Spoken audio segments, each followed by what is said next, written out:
현대를 규정하는 말이 많습니다. AI 시대다, 인터넷 시대다, 아니다, 정보의 시대다, 첨단 과학의 시대다. 그것도 아니다. 지금은 핵 개인의 시대다. 우리가 핵가족 그런 말은 들어봤죠? 낱낱이 흩어진 가족이라야 한 서너 명 되는 이것을 핵가족 그러는데 옛날 대가족 개념에서 할아버지까지 3대 심지어는 4대까지 사는 경우가 있었는데 지금은 2대가 모여 사는데 그나마 식구는 3명, 4명. 이 핵가족이 거기서도 흩어졌다. 핵 개인의 시대다. 그런 이야기를 하죠. 예.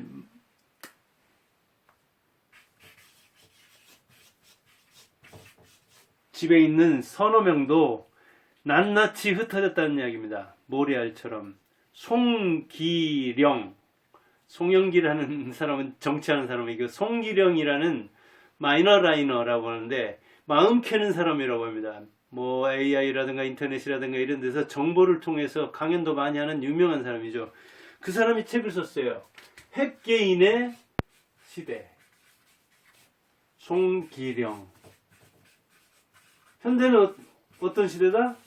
핵개인의 시대다. 근데 이 핵개인의 시대가 도래해서 우리는 집에서 4식구가 모여도 거실에 같이 모여 있다 하더라도 같은 공간에서 각각 다른 상황을 보는, TV를 보는 사람, 인터넷 접속하는 사람, 아니면 유튜브 듣는 사람 해가지고 귀에 꽂고 가족을 집에 모아놔도 4명이 모여도 3명이 모여도 하나하나 흩어져서 외식을 해서 또 여행하면서 이렇게 차 속에서도 각각 흩어져 있는 시대에 산다. 이런 시대를 핵개인의 시대 그렇게 말하는데 이런 시대에 어떻게 가족을 지킬 것인가? 가정의 달 그러죠. 그런데 또 가정의 달 5월에 가정의 날도 있더라고요. 그게 5월 15일이던데 부처님 오시느라고 겹치죠.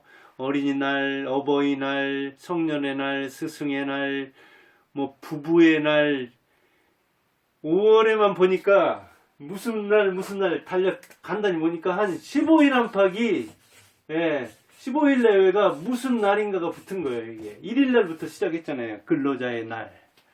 그런데 가정의 달이라고 했다면 5월에 사실은 가정에 대해서 생각해보고 그러면 이 핵가족에서 이제 핵가족을 넘어서 핵개인 시대가 되었는데 이런 시대에 가정이라는 어떤 의미가 있는가? 가족을 어떻게 지킬 것인가? 하는 것을 한번 생각할 필요가 있죠. 왜?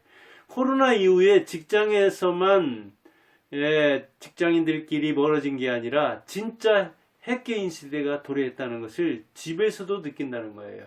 그리고 가정의 기능이란 게 뭐냐? 가족이 뭐고 결혼이란 뭐냐? 그동안에 가정에서 뭔가 강점이 있었다면 그걸 살려야 할 텐데 그나마도 사라지는 거 아니냐 이렇게 안타깝게 생각하는 사람이 있는데 5월 가정의 달을 맞아서 한번 생각해 보겠습니다. 저는 가족에게 뭐 하나만 남는다면 서로 돕는 거죠. 부모와 자녀가 돕고 형제끼리 돕는 상부상조. 어려울 때 언덕이 되어주는 거. 이것이 어찌 보면 집에서도 이제 사라진다면은, 즉, 어려운 아이를 더 어렵게 만들고, 어려운 부모를 더 어렵게 만든다면, 아니, 남처럼 방치한다면, 이제 혈연이라는 것의 의미가 뜻이 있겠느냐. 그런 차원에서 이제는 상부상조가 뭐, 가문 또는 동네, 지역, 이렇게 지연으로, 학연으로 갈 게 아니라, 가정 내에서라도 이걸 제대로 해야 된다는 그런 차원에서 가족이 최후의 어찌 보면은 인간다움의 보루라고 할 수도 있죠. 그래서 제 경우 한번 예를 들어보는데 이거는 뭐 모범도 아니죠. 표준도 아니고 그냥 우리 집에서 이렇게 한다. 근데 어머니가 가족 유대의 촉매제가 되는데 사실은 주고받는 겁니다. 우리 육형제. 근데 한 10년 전 안팎이던가요? 어머니하고 우리가 오남 1년대 막내하고 주선해가지고 베트남에 가는데 우리 5 형제가 전부 다 자영업하고 프리랜서고 그럽니다. 그런데 그 일정 맞추는 게 1년 전부터 했는데 어디로 갈 것인가도 그렇고 그 다음에 날짜 잡는 것도 굉장히 힘들었거든요. 근데 어떻게 맞춰서 갔습니다. 근데 거기에 한 30명 안팎 들어다니는데 우리 6명이 가니까 어떻게 맞췄느냐고 그렇게 이야기를 하더라고요. 그래요.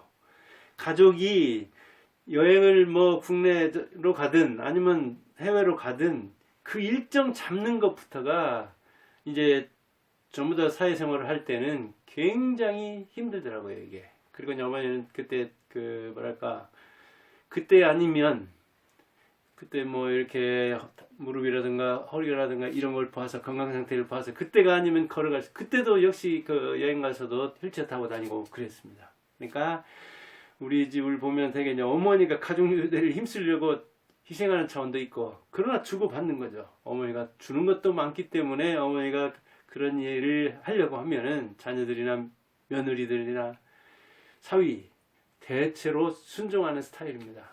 그래서 그렇게 베트남 여행도 갔다 왔고 먼 옛날 얘기 같네요. 그리고 가족 소풍도 있었습니다. 옛날 코로나 이전에는 25인승 불러가지고 조카들까지 쭉 한 24명이 1박 하는 경우는 아주 드물고 그냥 점심 먹고 저녁 먹고 이렇게 돌아오는. 그래 그때도 또 어머니가 뭐 점심 도시락 같은 거 이렇게 뭐 찰밥 같은 거 떡 같은 걸 준비를 엄청나게 하죠. 근데 이제 코로나 이후로는 그게 역시 안 됐고 그 다음에 어버이날에는 또 이렇게 형제들 집에 돌아가면서 그걸 한 바퀴 돌았습니다. 제 집, 동생 이렇게 해가지고 쭉 막내까지 쭉 돈 다음에는 그게 이제 코로나든가요. 그 이후에는 이제 그게 역시 멈췄어요. 그래서 어떻게 사는지 이렇게 집 돌아가면서 한 번씩 밥을 먹었고 그 다음에 이제 가족들끼리 아이들 어릴 때는 물놀이도 했거든요.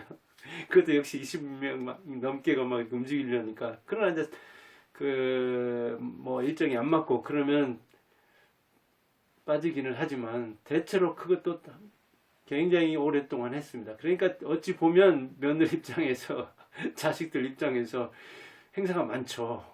어버이날 그 가족 소풍, 그 다음에 뭐 가족 물놀이, 그 다음 명절, 그 다음에 이게 아버지 살아 계실 때는 생일도 2번씩 어찌 보면 며느리들 입장에서는 명절 한두 번만 있는 것도 굉장히 귀찮다고 하는데 대체로 순종한 스타일이죠. 그러니까. 근데 물놀이도 역시 이제 뭐 코로나 이전 얼마 이전부터고 이후로는 이제 아이들이 커서 뭐 거의 취업해 나가고 자녀들이 제 큰 아들이 뭐 30대 이제 중반이고 그런데 역시 가족 물놀이도 자연스럽게 사라지고 올해는 이제 코로나 이후에 가족 소풍을 몇 년 됐죠. 지금 코로나가 어느 정도 끝난지. 그래서 올해는 이제 가족 소풍 어버이날 겸 근데 또 제 동생과 제 아내 이렇게 뭐 3명이나 또 회갑을 맞이했거든요. 그걸 이제 겸해서 또 합니다. 그런데 저는 그냥 점심 먹고 이렇게 저녁 먹고 왔으면 하는 사람들도 있고 그러는데 어머니가 또 1박 하기를 원해가지고 또 대체로 그냥 따르는 걸로 해서 1박 2일로 어른들만 이제 이 경우에는. 그런데 이제 그 선물도 해야 되고 식사도 해야 되는데 선물 받은 사람이 회갑 맞은 사람이고 회갑 맞은 사람은 밥을 이제 한 끼씩 사는 두 집안이거든요. 한 집은 부부가 회갑이고 제 집에서도 그래서 자녀들도 취업한 사람은 얼마 회비 내고 조카뻘들 자녀뻘들 그다음 취업 안 하고 지금 학생들은 어떻게 이렇게 해가지고 그 뭐 경비도 6남매가 움직이니까 어머니까지 해서 뭐 펜션 얻어가지고 하는 거지만 아무튼 먹고 자고 그 다음에 선물하고 이런 게 그렇게 이제 충당이 되는 거거든요. 그러니까 어찌 보면 참 그 형제들과 조카들과 이게 후원해서 움직여서 어머니가 어찌 보면 촉매제이자 살인관이 돼가지고 그런데 어머니가 지금까지 저 결혼 생활 지금 36년째인가요? 계속해서 쌀이며 뭐 김장이며 밑반찬이며 이런 걸 또 그 어려운 속에서도 올해도 지금 아마 또 준비할 거예요. 잘 걷지도 못하는데도 아무튼 마늘 농사도 짓고 고추 농사도 짓고 그래가지고 그러니까 어찌 보면 그 우리 지금 80대 후반인데 부모 세대에서 그렇게 부모들이 희생을 통해서 자녀들을 이렇게 그 뭐랄까요 유대시키는 형제들이 우애 있게 지내게 하는 그런 거였는데 우리 어머니 빼놓고 뭐 다른 엄마들도 우리 엄마처럼 다 비슷하게 시골에서는 그렇게 자기 그 이를테면 이승을 떠날 때까지는 최선을 다해서 자녀들이 이렇게 사이좋게 지내도록 하려고 하는 그런 차원이 있죠.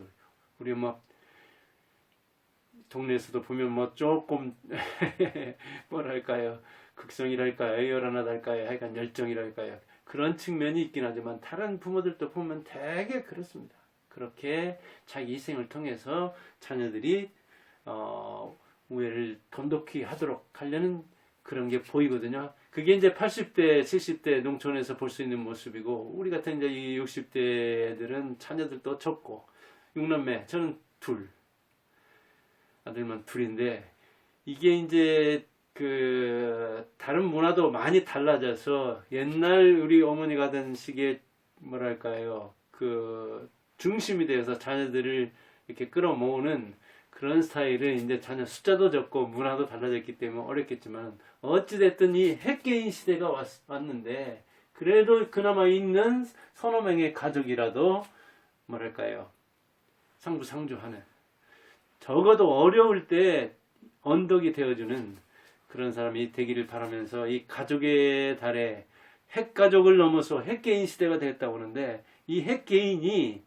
그나마 개성을 살리면서 어떻게 하면 가족을 살릴 것인가, 그리고 형제들하고 잘 지낼 것인가, 이런 생각을 한번 해봤습니다. 감사합니다.